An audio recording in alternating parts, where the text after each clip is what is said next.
Hey, hey, hey. Hello. Hey, how you doing? Good. You ready? Let's do it.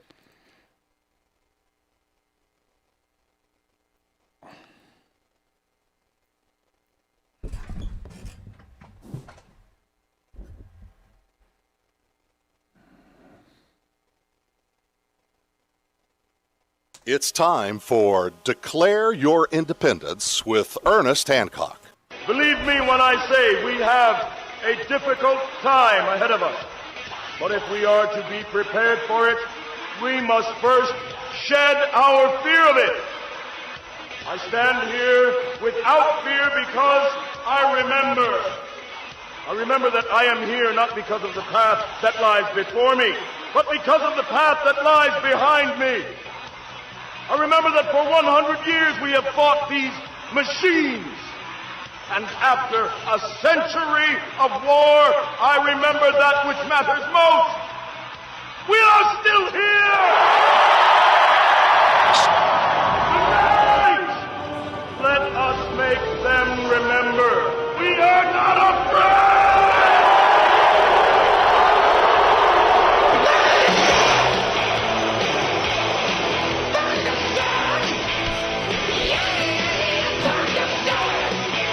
Yeah, to the fear, here and declare your independence of me, Ernest Hancock, here in Phoenix, Arizona, from the beautiful studios of Freedoms with Ash, FreedomsPhoenix.com. James Corbett. It's been a few weeks, been a while, and Christmas and New Year's and traveling and such and stuff, and I'm glad to have him back on so we can get all caught up and it's ready to go into 2020, which I think is the year. James, help me out here, man. Is it the year? And what do you think we mean by the year? Oh, it's the year, all right. This is the year. And for people who want my take on this, I would suggest they go back to my recent International Forecaster editorial on the 2020s, a peek at the decade ahead, because I think the 2020s have been set up for a while to be part of the coming New World Order. And essentially, you'll notice that there's a lot of 2030s on the agenda. For example, Agenda 2030. You'll notice that Saudi Arabia has their Vision 2030.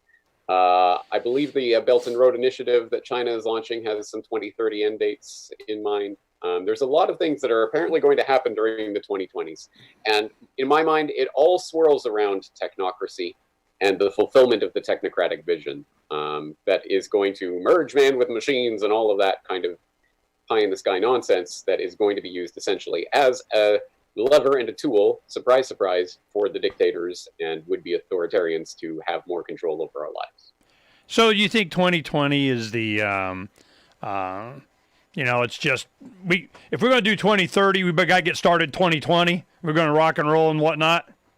Essentially, yeah. And one of the things that I point out in that editorial is that the Bank of England and others are citing research that says that we're going to need $90 trillion of investments into the green energy infrastructure over the course of the next decade in order to meet this magical goal of dialing the global thermostat down below that 2-degree rise that we know is dialed in there with carbon dioxide. It's going to require $90 trillion of investments from the G20 over the next 10 years. Do you think they're going to start amping that up this year? I certainly think if they want to get anywhere in the ballpark, they're going to have to start going crazy this year. That's another thing is the sun.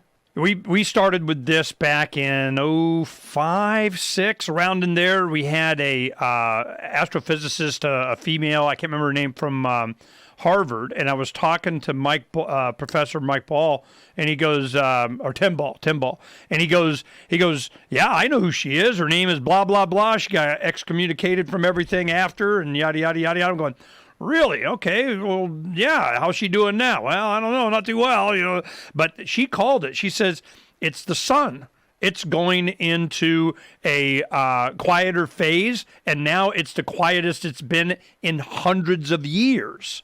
So I'm going, you think it might have something to do with that thermonuclear ball in the sky, maybe just a little bit, So I don't know. Are they going to be able to perpetuate this global warming thing? Because by 2030, it might not be that hot.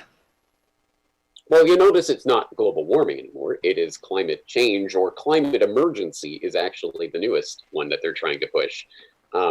Precisely because, of course, oh, you thought this was all about warming? No, it can be cooling, it can be snow, it can be drought, it can be floods, it can be absolutely anything. So they've just changed the nomenclature so that now no matter what happens, it is due to you and your use of energy, you greedy human being.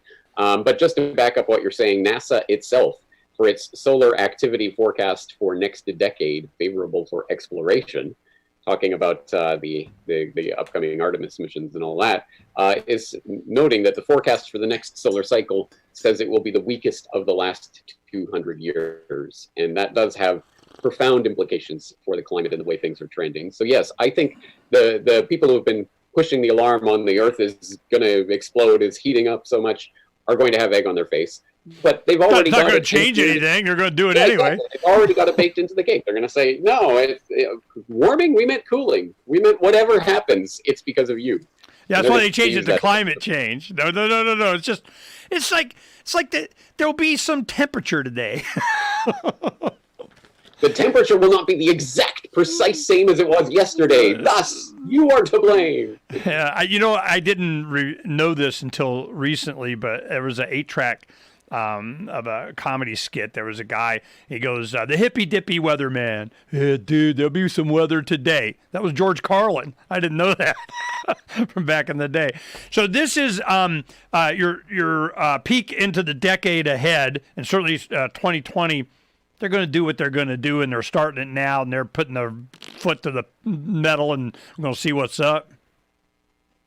Yeah, essentially, yes. And on every front, on every agenda, but most of them swirl around in one way or another, swirl around the democratic ideal. So I talk about transhumanism, for example, and I start that with a couple of bookends from 2011, which was the creation of the Oculus Rift, which of course gave rise to that wonderful picture that we all saw of Mark Zuckerberg wandering around that audience full of people with the things strapped to their faces, and he's wandering around with this big grin on his face.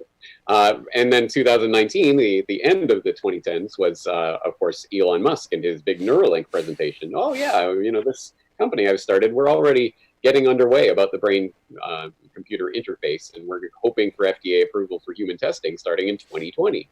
So that's coming. Did you watch that presentation about how they're actually stitching electrodes into your brain? I saw the highlights or lowlights of that presentation. I didn't watch it front to back. Oh man, they're way further along than I thought.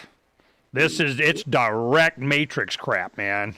This is amazing. I mean, it is kind of amazing. Oh, it's absolutely. amazing. I mean, it's scary as hell. That are being made would blow people's minds if they unleashed it all at once, which is precisely why they unleash a little bit at a time, just to prepare you. And there's a lot of sci-fi predictive programming that goes on to prepare you. Oh yeah, television programs, movies, they got to get you all up to speed, man. Exactly. Begging for it. I want pick me. I want to be the video game master. Yeah. Another big agenda item that we're going to see pushed specifically this year, but in the 2020s generally, is space. And it's going to be framed around space exploration and everything, as I just said, with NASA talking about, the Artemis missions and all of this, getting people prepared for that. But what is the real agenda behind that? The ultimate real agenda is the weaponization of space. And that is, I think, the final frontier for the military. And we see that not only with the creation of the Space Force, the first new branch of the U.S. military in 70 years or 60 years, whatever it is, but also, as others have pointed out, Russia has already had some version of Space Force since the 1990s. China has had one rolled up in their PLA, their People's Liberation Army, for the last 4 years. And NATO, for people who missed it, blinked and missed it during that big NATO brouhaha conference they had just last month, you might have missed, NATO declared that the outer space is now part of NATO's operational domain. And they are now preparing to, I guess, fight. Oh, NATO needs to claim some space? Is that what you're saying? Exactly right, man. I guess the North Atlantic now includes outer space. Why not? Okay, now there's a lot of stuff in that regard. I just remember, I just saw this. It's all blown up. Secret Russian spy satellite explodes in space, and it may have been deliberate. This is yesterday. Do you know anything about it? I didn't even look. I only saw the headline. I didn't look into it. But it certainly does line up with a lot of things we've seen, including, I think, India shot down one of their own satellites to prove that they are able to do so. And China has done that in the past. It's one of the things that signals you're one of these space age countries, is that you can shoot down satellites, and you might as well start with your own just for the demonstration purposes. But of course the threat is always there. We're going to shoot down the Starlinks or whatever. This brings up Davi got here yesterday, so he's here for a couple of weeks, and we're working on some more letters. And the next two that we're doing for pirateswithoutborders.com is real property, like I own land. And then we want to continue with the vaccine thing. Dr. Idris Barber, it's instead of from a doctor's perspective, now it's going to be from a patient's perspective. They found pirates, escaping the crowns and oceans and potions kind of thing. And so we're developing that storyline now. But the one thing that we talked about, and I wanted to make sure that he got in, was we're going to space and government's not invited. Widget saw genie. We're going to space and government's not invited. That doesn't mean they don't invite themselves. The mindset of Space Force is that, okay, well, who owns the moon? I just go and I plop in. I got Valley of, and I got a nice observatory, and I make a lot of energy, and I get helium-3, and I got a business going on or something. I'm the lithium crystal miner of who cares, okay? If I go to Mars, or if I get an asteroid that's, palladium or something like that, what role does the government have? So we need to, kind of dissect it down to its nucleus here on planet Earth, to where even if you doubled the land mass, they would lay claim to all of it. If you have a island from volcanic activity off the coast of Italy, boom, there's like a few acres of land just pops up. I run out there in my rowboat and a flag, it's mine. Is it mine? I mean, it's just, and the mindset that anyone has land somewhere, that they have to do this agenda, whatever the hell it is, that you can't fully own it, that you can't use it the way you want, and that you got to have a permission slip. This concept, we need to drill down so when we do go to space, we're not taking that concept with us. And we're working on, just this afternoon, we were sitting there throwing ideas back and forth of how do we give verbiage to this concept that just because if there was only monkeys on it, they wouldn't care. You're 53 years late. The Outer Space Treaty, formerly the Treaty on Principles Governing the Activities of States in the Exploration and Use of Outer Space, including the Moon and Other Celestial Bodies, was entered into force in October of 1967. So it's been on the books for 53 years already, and it's now signed on by 109 countries. I didn't sign it, so they can kiss my ass. Yeah, exactly right. Okay. It's interesting. You can go to the United Nations Office for Outer Space Affairs. Yes, there is such a thing at unoosa.org, and you can read the text of this treaty, and its main takeaways, at least here in the wiki summary, is it prohibits the placing of nuclear weapons in space, it limits the use of moon and all other celestial bodies to peaceful purposes only, and establishes that space shall be free for exploration and use by all nations, but that no nation may claim sovereignty of outer space or any celestial body. So that's at least the treaty that people have signed on to. So, well, that is no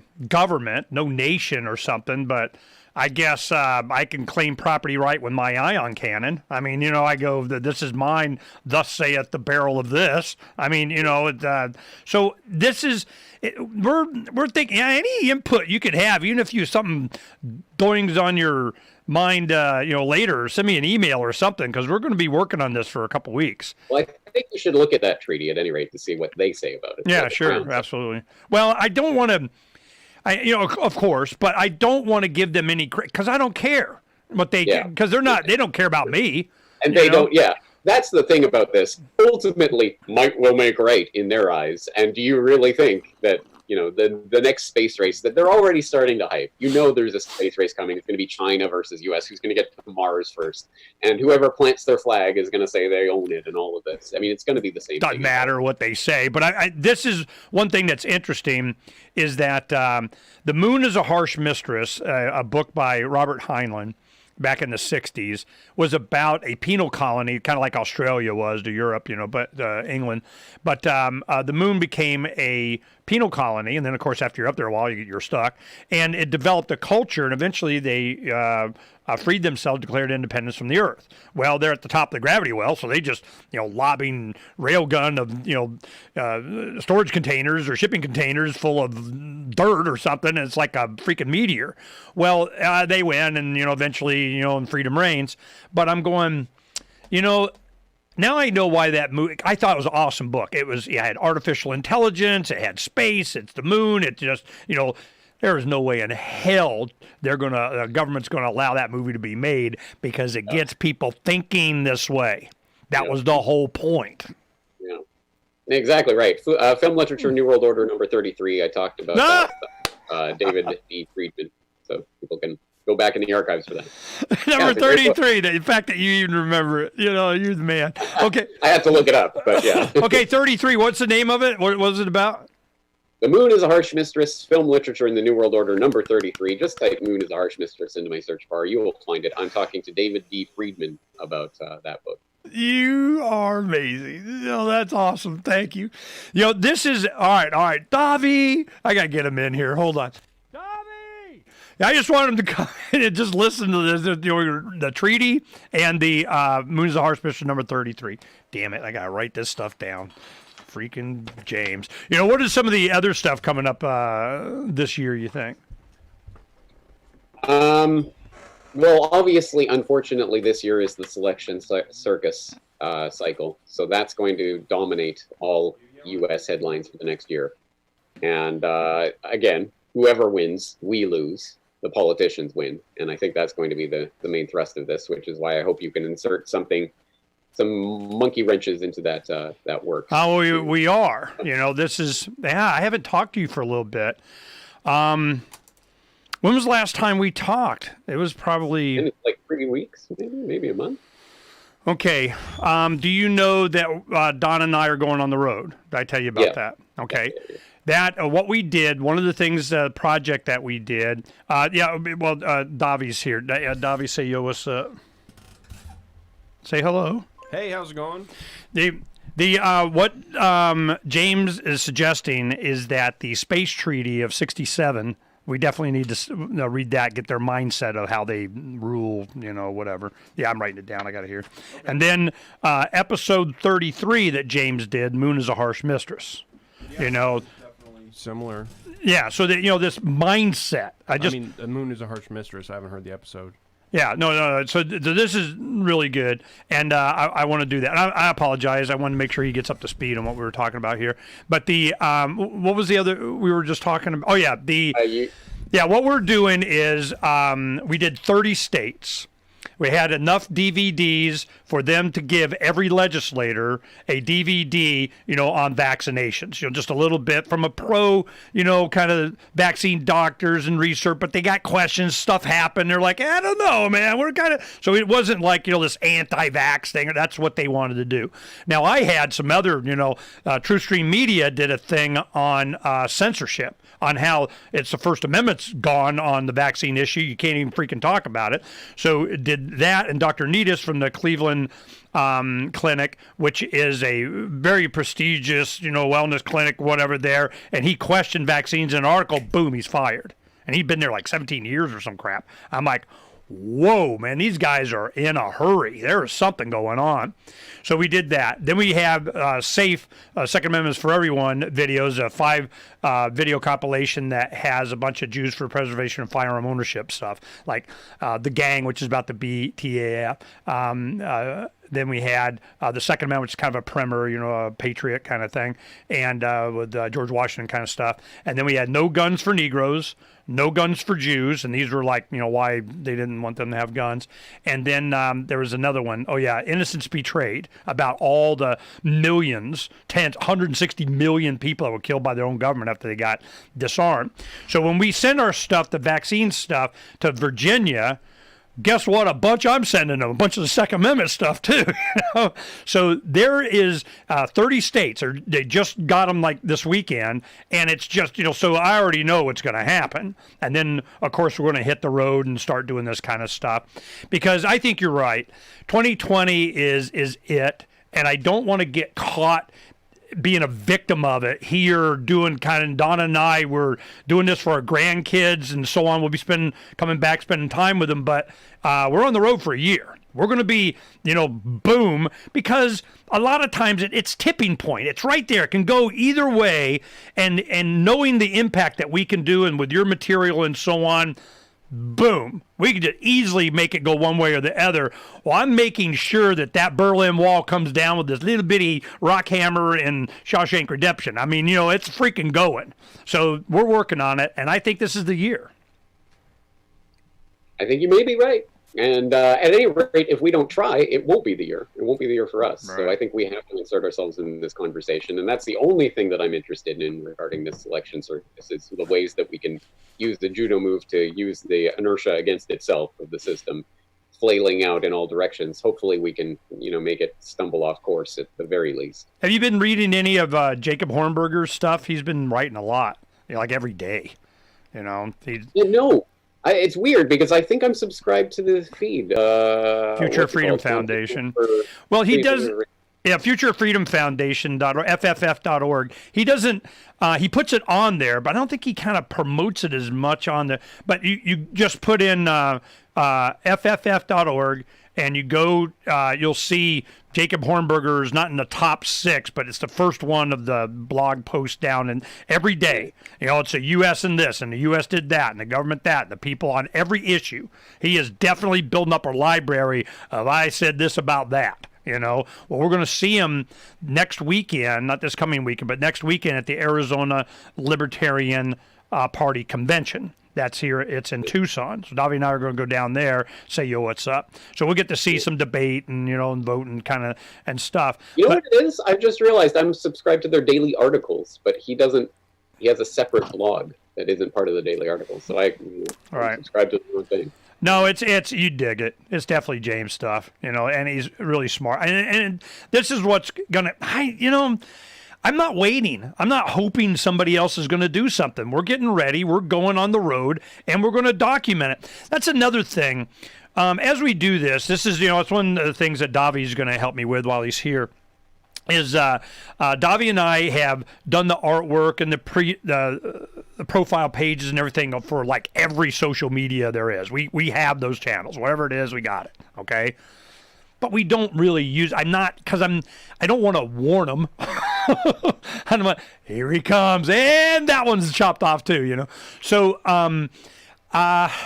how useful do you think YouTube is? We start another channel on covering this, and then have it BitChute and do all this other stuff. Should YouTube be included, or is that like a warning?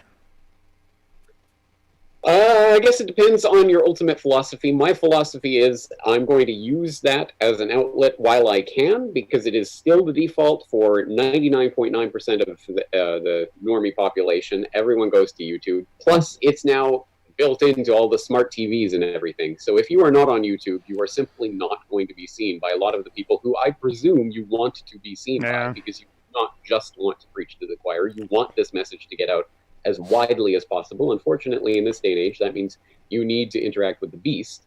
But hopefully you can do so in a way that will actually draw attention to your material when it inevitably gets censored. Unfortunately, the smartest way that they can censor this material is not by outright banning your channel, but by putting you on the shadow bans and algorithmically limiting your reach and all of that, so that people just generally can't find your work. Okay, now that was something you were talking about too, in one of your recent articles, is the truth about shadow banning. Share that with us. Yeah, I was motivated by an email that I recently received from a listener who said that he noticed just in the last couple of months that I'm not seeing James's work anymore. I'm subscribed to his channel. I don't get his recommendations. It's not on my feed. What's going on? And he realized that YouTube was essentially just algorithmically limiting my reach. So he wasn't seeing my work anymore, and as a result, he missed me. And so he said, I broke my habit and got on your site directly. And that was, for me, it was an interesting insight that the real insidious nature of shadow banning is that even when we know that they are shadow banning, we know they are manipulating searches and algorithms and all of this, we still go along with it out of inertia because it's my habit. I go to YouTube, I check what's new, whatever is there is what I see is what I just got a text message from a listener in Canada, and it was a picture of his television. He listens to the show because we live stream on YouTube too. I never check, I don't care, but it's on there. So you're right. It's in Donna in Around the House. She's doing the live stream from somewhere, probably most of it YouTube, and he gave me a picture of his screen that says, "Oh, this content is something. I'm not allowed." In Canada, I'm going. All of a sudden, it just happened. And I don't know if it repeated or they heard a rejoinder they didn't like or something. I have no idea because I didn't look. I don't care, So, but this is definitely going on. And I had another talk with a gentleman from Virginia that he encouraged me to, give attention to the gun stuff going on in Virginia. And I called him and I said, "Look, man, I got a bunch of DVDs. We just sent to the." I said, "Oh my God, you called me?" I go, "Yeah. Are you going to distribute these DVDs? I'll hook your butt up, man." So we just sent them hundreds of them. Go, woohoo, go get some. So this is the street activism is what I know works. This is what I know. It bypasses the man. And if you put all these signs and so on, down around the Capitol and everything, that pisses them off. And this is what we did Monday. Me and another activist, good friend, I always go to the State of the State address. It's a second Monday in January. You go down there and the governor goes this about that to the legislature, and I don't care. So we go in early in the day and we take, and they have to be addressed to each representative and senator, and you have to have a return address on it or they won't deliver it, So I'm going, this one group, they wanted to have, we'll put a P.O. box and like some, I don't know. I don't think they're going to do that one. So we made a backup of all those with Donna, her name and address on it. Well, they wanted those. Then I go, course. So now it's all Ernie, and Donna stuff. But so we do all the DVDs and so on, put them in the mailroom, and I take a picture of them putting them. Okay, there we did it. Okay, they're out. Here we go. And then we go out and we put them on all the cars in the parking lot, in the parking garage, each of the receptionists at each of the floors of all the departments of it, kind of boom. Wham! It hits, and those are the most effective. It's when the interns and the secretaries and receptionists and all these people get it. It's like, over the weekend, they kind of like, this is what they said it was, These guys are, so the legislators, they were all excited at the end of September when we did the Vaccine Education Summit. Oh, yeah, we want to, we're with you, we're going to, I go, yeah, traitors first. You guys go shining these guys on and you go screwing them later. You don't be coming up and saying you did, buddy, now, because you're first. Don't think you're getting insulation. Well, then they're kind of, I need to kind of pull back because I'm going to run for this, and they kind of explained it to me. Then I find out my whole thing against these guys has been ALEC, American Legislative Exchange Council. Are you familiar with these guys? So ALEC is a Koch thing, and I had experience with these guys in the early 90s because they wanted a constitutional convention, and one of our initiatives was to rescind the call for a constitutional convention. Well, they freaked out, and they had the president of the Senate pocket veto the bill. And I'm like, what the heck? And I just went on them. I'm not stopping until you guys tell me what the hell is going on. The president of the Senate told me, he goes, it was ALEC. And I go, all right. So I got off his ass. But I wanted to know, who the hell is ALEC? Well, then I find out these guys, Soros and Koch, they come together on some war thing. They're all buddies now. If you put Soros and Koch, they got their own little think tank now, so I feel better now. Then I find out on Zero Hedge that ALEC has been the one that's been doing 1,000 pieces of legislation, 20% of them go in, and they're the ones writing the legislation for mandatory vaccinations. And it's because they are a paid-for lobby firm of whatever, and every single freaking pharmaceutical is on their list, and they've given them bank. And I'm going, this is who we're up against.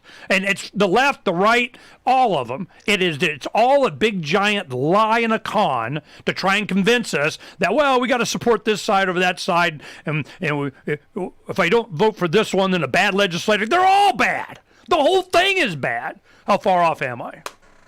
Oh no, you're exactly on point, and in fact, particularly on point. I'm just rereading The Most Dangerous Superstition for my Anarcho-Poco presentation that will be coming up next month, and I need to bone up on this. And I mean, this is... I apologize. I'm not going to be able to see. I'm not going. I have to go to New England, and I'm going to be at the Liberty Forum, and I got pick up the bus. And all this at that time. So it just worked out that way. I apologize, but I'm going to miss you, man. Yeah, well, it'll hopefully be recorded and you'll see it eventually. But the point is that authority, the belief in government, is the most dangerous superstition, and government itself does not exist. It only exists in the minds of people who believe in the authority, the false authority of magical people who get to come in and tell people what to do with their bodies and everything else. And that, of course, is the problem. The problem is not bad people in government. The problem is government.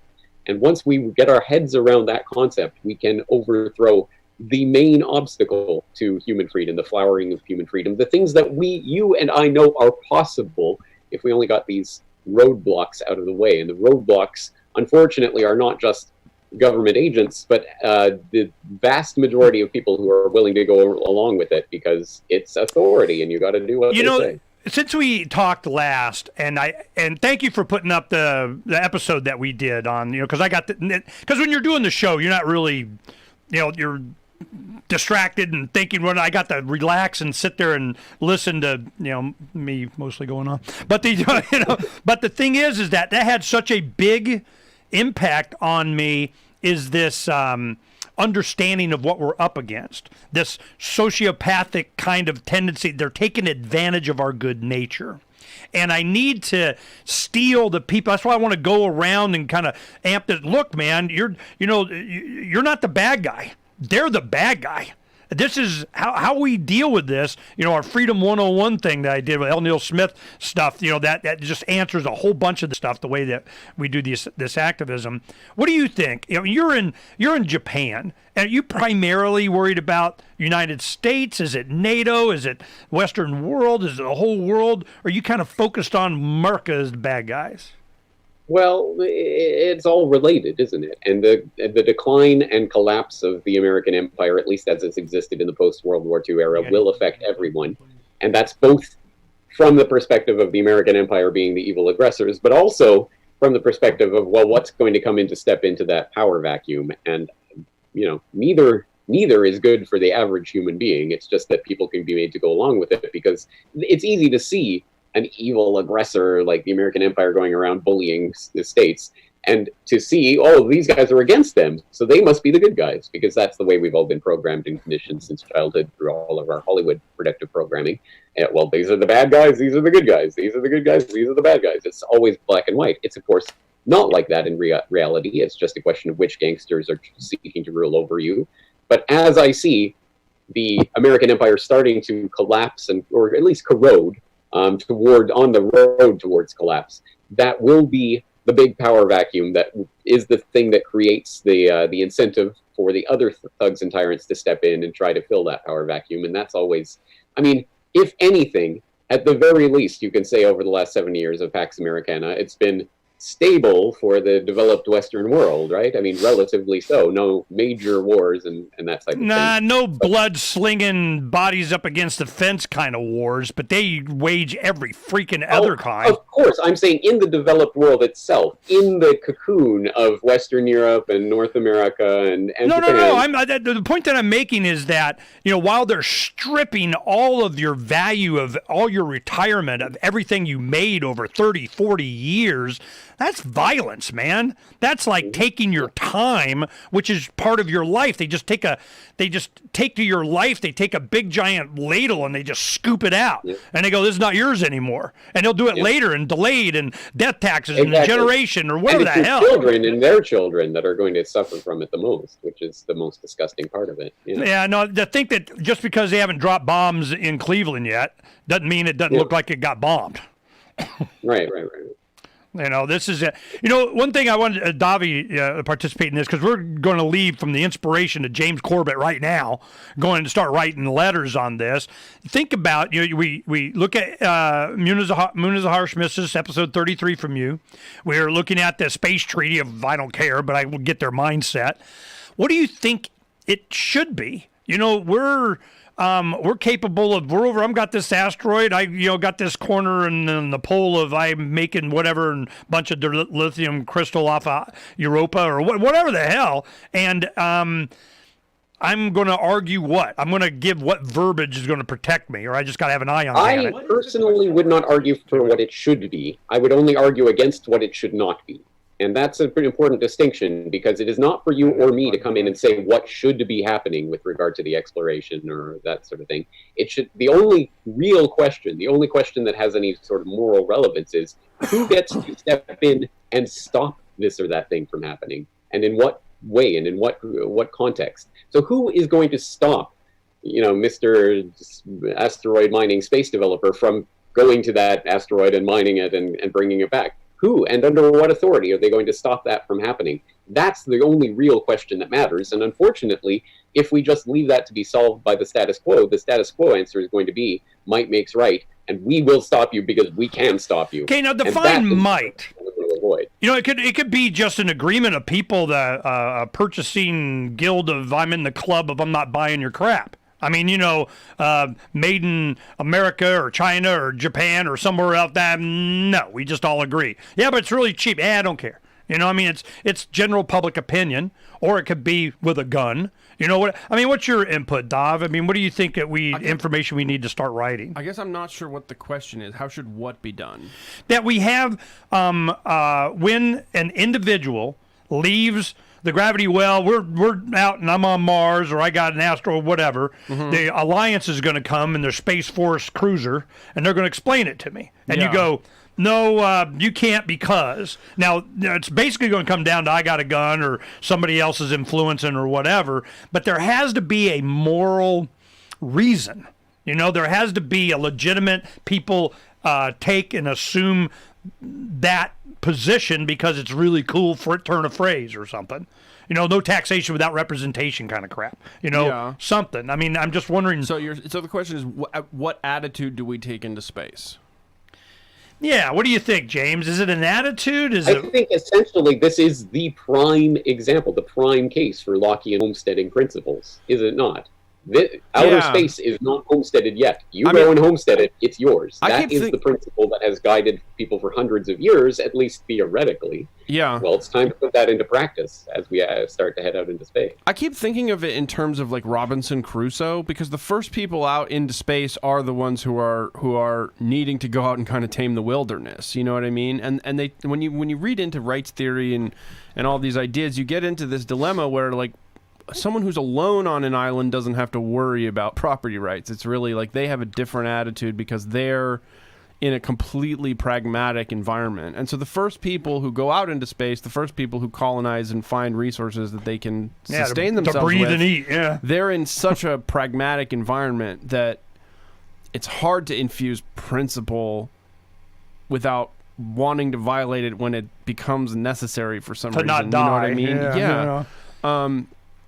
And so that's why I feel like any answer to this is aesthetic. Any answer to this question of what attitude should we have in space, like I would say that being explicit with other people about your boundaries is really important. But I can't say you have a moral obligation to be explicit with people about your boundaries. Well, that's if you got a boundary, James, well, what is that boundary? You're going, I don't want to be threatened, I don't want to be coerced, and then they all of a sudden the big giant 60-foot rocket lands over there on the horizon, and I don't care, or hey, I can see you're too close. You start getting into the subjective thing, and that's where homesteading here is that you could homestead and call yours that which you could improve or something like that.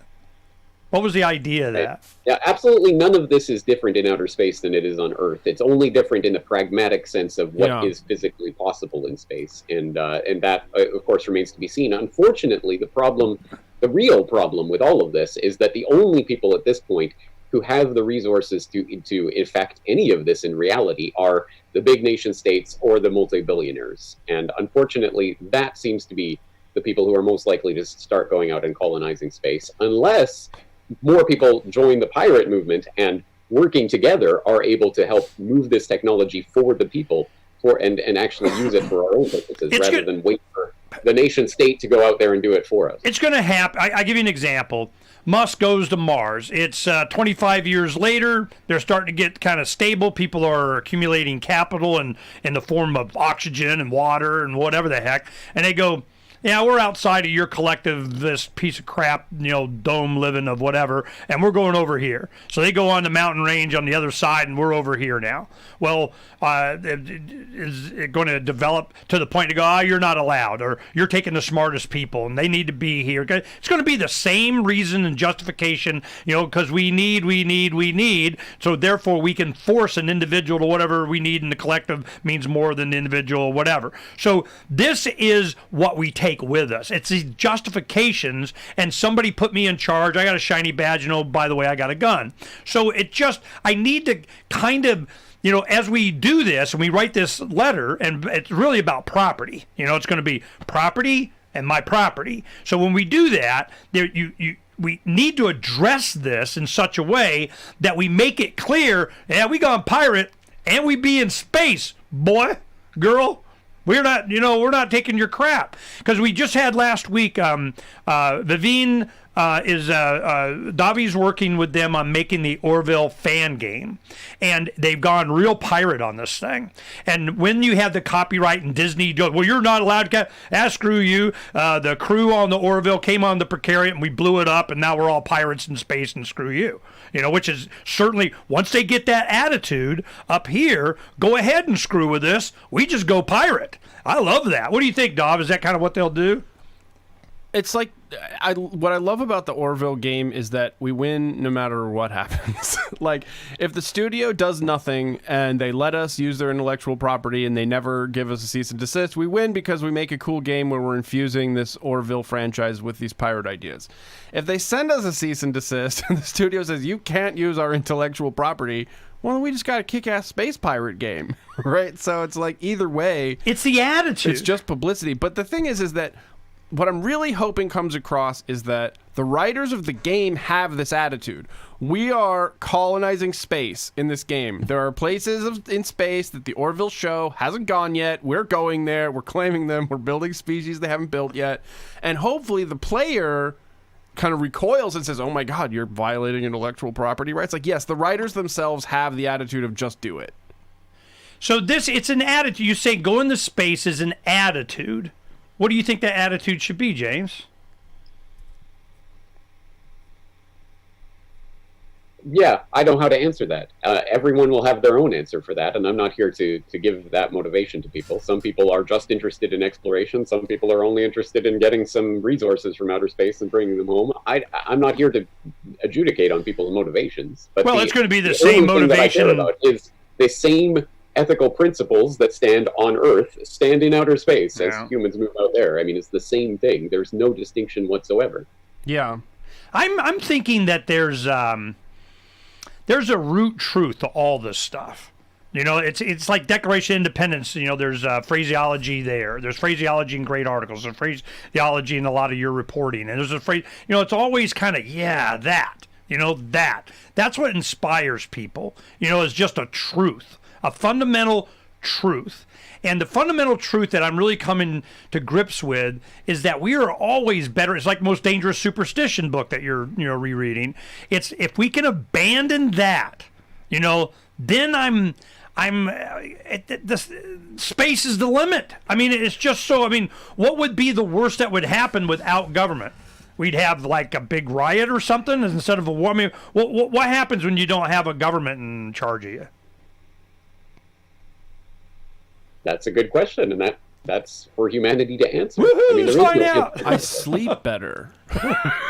They talk about the Dark Ages. That's one thing I'm starting to find out as we were doing a lot of the research on the pirate stuff too, is the Dark Ages weren't really that dark. What they didn't want, this is Max Egan's stuff, man. He's always going, he goes, look, what they don't want you to know is that how prosperous and peaceful everybody was. There was no history because there was no wars. And then you got the church coming in and saying, oh, no, this is what happened. And this is, it's just we don't know what the real history was because we're rediscovering it all the time, finding out that they were lying. Yeah, as always. Exactly right. And that's kind of the point of all of this, isn't it? I mean, what humanity would look like without a government.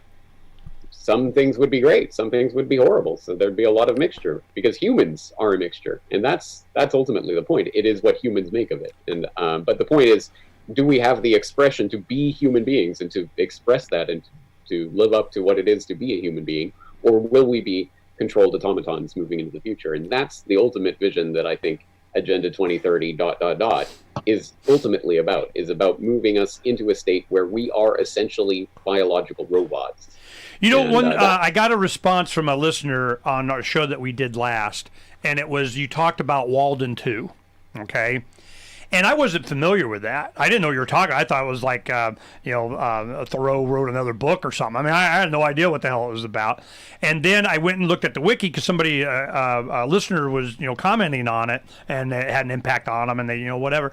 So I went and looked at the way I'm going, whoa, I did not know this book existed. Would you explain to the audience what it's about and what it means? I've never heard of it. So B.F. Skinner, I don't know what year it was written. I'd have to look that up. But B.F. Skinner wrote a novel about this ideal colony that was created, whereby children would be conditioned from birth via various methods to make them perfectly suited for their role in society, which would be predetermined for them. And this was all about this, putting it in a fictional context in a novel so that you could see the way this type of utopia could function. And this shouldn't be surprising at all because, of course, this is explicitly what B.F. Skinner and the behaviorists were all about. It was published in 48. Kind of novel format, which makes it kind of strange. It was 48. Yeah. So it's the same time as Orwell, as 84, because 84 was the reverse of 48. That's why he did it, right? So it's the same time. Now, Walden 2 was it for or against this? Was it warning or was it showing how it could happen? Skinner was definitely for it. I mean, there are complications in the book that I'd have to go back and reread. But no, ultimately the idea is that this is a better way of doing things, and this is what he was about. In fact, Skinner famously even experimented on his own daughter, keeping her in a Skinner box and all this sort of stuff. Whoa, what? It wasn't any. It wasn't any child abuse. He was just experimenting. Wasn't it? Oh yeah, we were just experimenting. It was informed consent. No. It's like school's not. It's not child abuse. It's institutional. Okay. The community. The novel describes an experimental community called Walden 2. The community is located in a rural area and has nearly 1,000 members. It encourages its members to view every habit and custom with an eye to possible improvement and to have a constantly experimental attitude towards everything. Then it goes on. They're talking about how they conditioned people, that their whole thing for this to work was from birth to be conditioned to accept it. That was the point. And I can see that that's what a lot of people, when they look at this... That contradicts the first thing you said. Like, if everybody's conditioned to fulfill their little role in the cog of the machine, how can everybody be moving forward with a view of questioning the tradition and improving it? Because their whole questioning and condition to improve it was to improve the community and not the individual. That was it depends what your goal is, and their goal is the community, the collective. That's how you can tell a statist, collectivist, or whateverist, it's not it is the dangerous superstition. This is what's going on. In 2020, with your efforts and a lot of, people, what we're doing and the technology, I can see why they, them, those are censoring everything, cutting everything, shadow banning everything to it. Is that effective, or does that build up more animosity? Does it make our argument more credible? Or are they just looking to push it one more election cycle? Or are they looking to, they need more time to get their, dial to turn you into a drooling idiot? I mean, what do you think their purpose for amping this up now is? I would encourage people to go and watch that video I did on the truth about shadow banning, where I get into Edward Bernays and his I think it was 1928 book on propaganda, which starts by saying that the control of the organized habits and opinions of society represents a controlling mechanism that is the ruling power of the country. And that is so important for people to understand. It is about your habits and opinions and how they are shaped. And that is the angle of attack that I am most concerned about. I am least concerned about outright censorship, banning you are banned off this platform, because that is out there, open. It makes it explicit. Suddenly, however many people follow you will all suddenly see what's happening and will know what's happening. The most insidious thing they can do is all of the different side attacks that they can do, like search engine manipulation, like algorithmic manipulation, like shadow banning, like ultimately, as I talked about before, I did a video called We Need to Talk About Search, which it makes the point that our concept of what it means to search for information today is going to change, not because of anything anyone that's going to come with a gun to your head to tell you to search differently, but because the technology itself is going to be increasingly designed so that the privileges that we enjoy right now of actually controlling what we do with our computers will start to be chipped away at, so that ultimately a computer is not going to be a physical thing that resides on your desktop with a keyboard that you input material into. It is going to be essentially a little vending machine that you hold in your hand or maybe implant in your brain eventually that will do the thinking for you. And so you will say, computer, tell me about 9/11, and it will say, on September 11, 2001, Osama bin Laden directing men,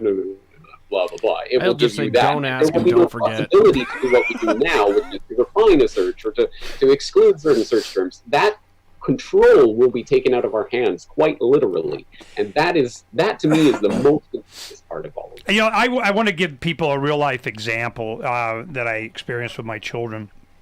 When they, you know, they're starting to go to school in the early 90s and so on, and we wanted to give them, you know, a good, you know, I had World Book encyclopedias when I was a kid, and you go to E to look up for something on whatever, you know, T for trains, and then a half hour later you forgot what the heck you were looking for because you're off, you know, like surfing the encyclopedia. You know, you get distracted, you know, with it, and you get some information that way. But what happens was we gave them, it was Microsoft had a encyclopedia on CDs.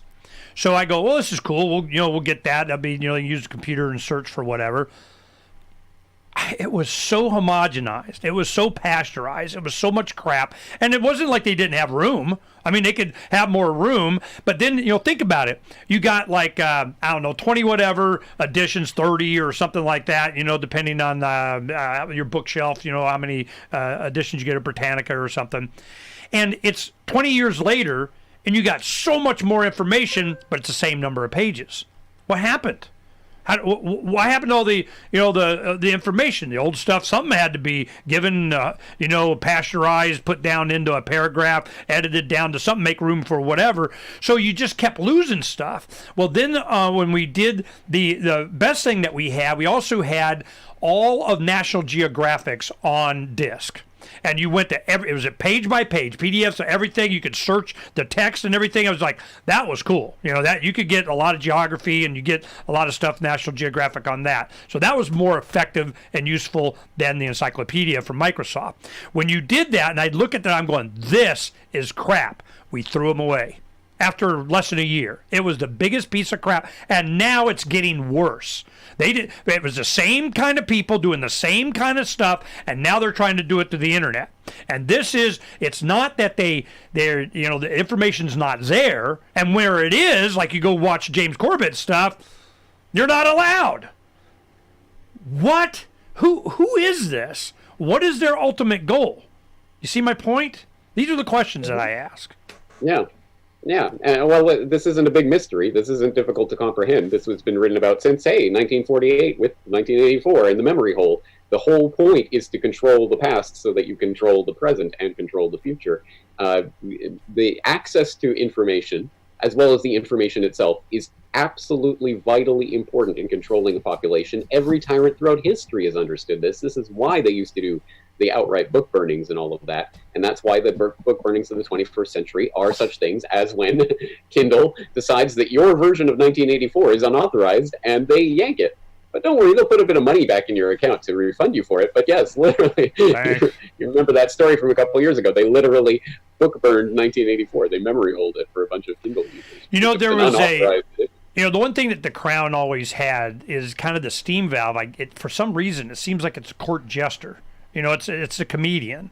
And then all of a sudden you have a comedian becomes president of Ukraine.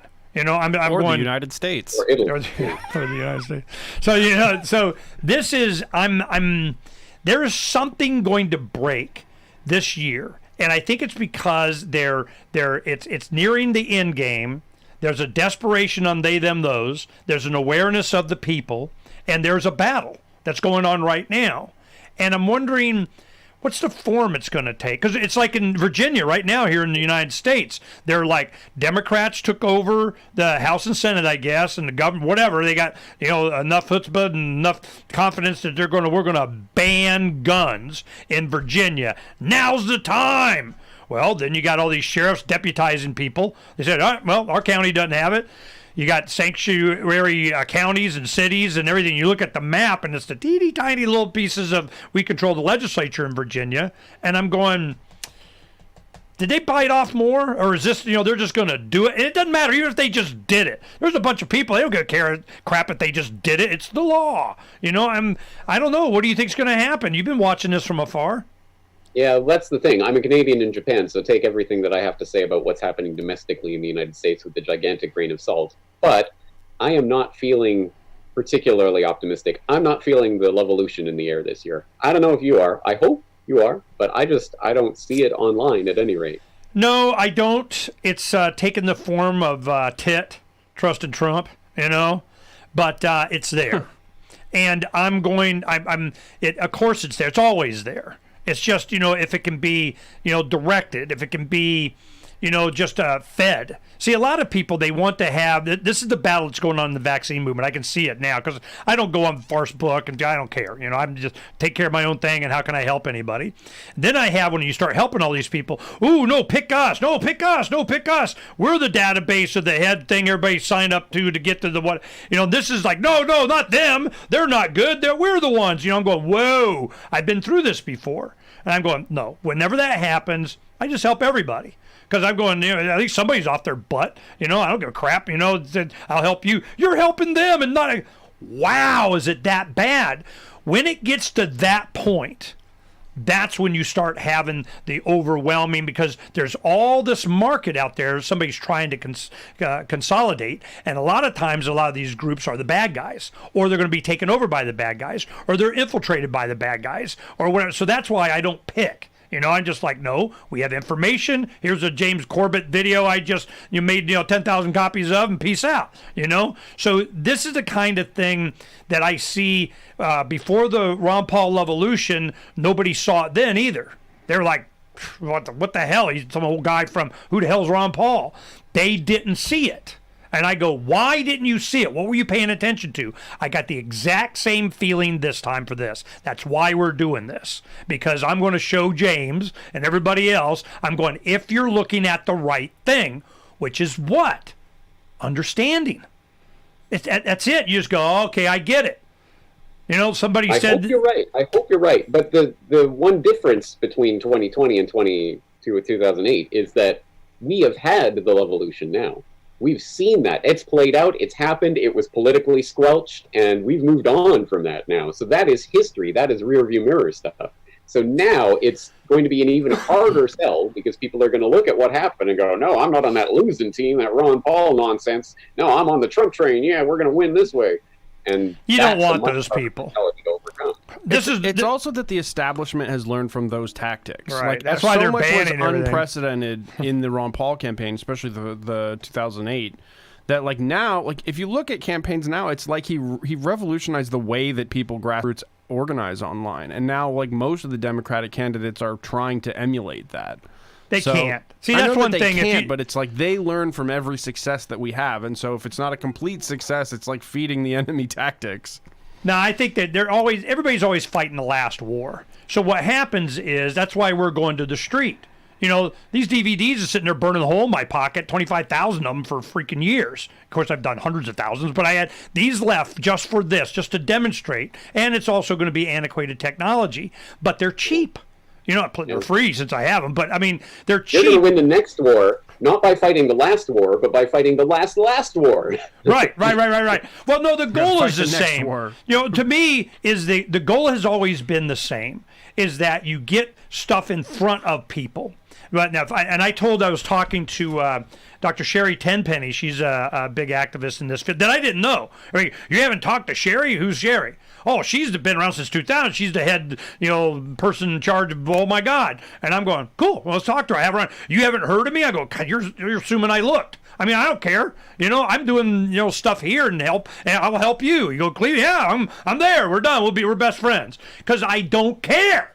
These guys want to join the team that's going to beat Big Pharma. And I'm going, you're not going to beat Big Pharma that way. You think you're going to outspend them? You're going to out-organize? You're going to out-control the stable of legislators? Do you think it's not going to be that way? It is going to be mother and father and grandma and grandpa and aunt and uncle and brother and sister and friends that are just pissed off. And they are looking for an opportunity to express themselves and have an impact.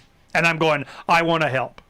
Boom. Okay, one last point that I want to make, and then I got to go. But my last point would be that I think the key to doing what you want to do and to getting in front of people on the street and in their face and in real life and handing them physical DVDs and all of that, the key to that will be to leverage and to amplify people's distrust of what they're seeing online. Because just in the vaccine arena, you go on the front page of Reddit, and all you're going to see is these stupid anti-vaxxers and entire subreddits devoted to this, making the front page every single day. And until you can get people to understand that what they are seeing on the front page of Reddit and all these other normie mainstream places that are the alternative online, right, is itself a corporate, big pharma-funded operation to basically get people organically, grassroots on board with their corporate goals. Until you can break through that conditioning, I think you're going to have a big problem, because people are going to say, oh, all the cool kids on Reddit think this is stupid, so I think it's stupid.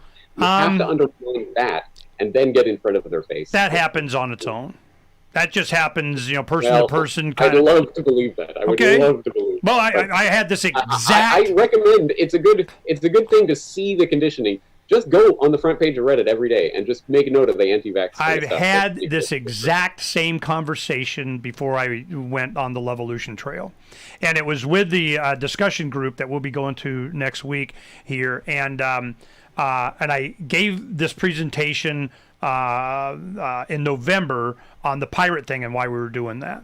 And this last month, there was another speaker, and I did a short presentation, and I'm going, yep, we're doing on this thing on vaccines. Now, of course, all these doctor lawyers and, judges and think tanks and all these guys going, oh, crazy Ernie again. Well, a few of them, 3 or 4 of them going, yeah, Ernie's right on the kind of, put some thudding into the other guys. What? We're not, Ernie's not the only crazy guy. Well, I'm going, I just want you guys to remember, for the past 25 years that I've known you, you guys have always said that about everything that I've done. And I go, how's my batting average? And I go, exactly. This is what's coming. You're going to, I want everybody. So it was everybody except this person, and this person out of these 25 people here that said Ernie batshit crazy, right? I just want to make sure. Tape, please, because I know that when time goes on, it's a year from now. That's why we need a whole year, May to May. I'm going to prove to my favorite person that needs to be demonstrated the faith in just information and people getting off their butt and the law of attraction and the power of just freaking doing it. Quantum reality, willing it into existence, is going to be James freaking Corbett, and I'm get to go na. I will be the first person to gladly eat my hat with a bucket full of salt. I want to put a smile on your face. I want to see that, and I'm glad that you have that faith. And if we didn't have that faith, we wouldn't be here talking right now, anyway, would we? Yeah. I mean, there is a point to what we're doing, and we have to believe in that. So, hats off. James, thank you very much. Give out all your favorite web pages. Go see you and stuff. Do it. CorbettReport.com, CORBETReport.com is the only website you need to visit ever. And check out Famous maybe Phoenix another every now and then. James Corbett, thank you very much. Thanks for hanging out, Davi. Yeah, no problem. Thank Peace, you, guys. Darby.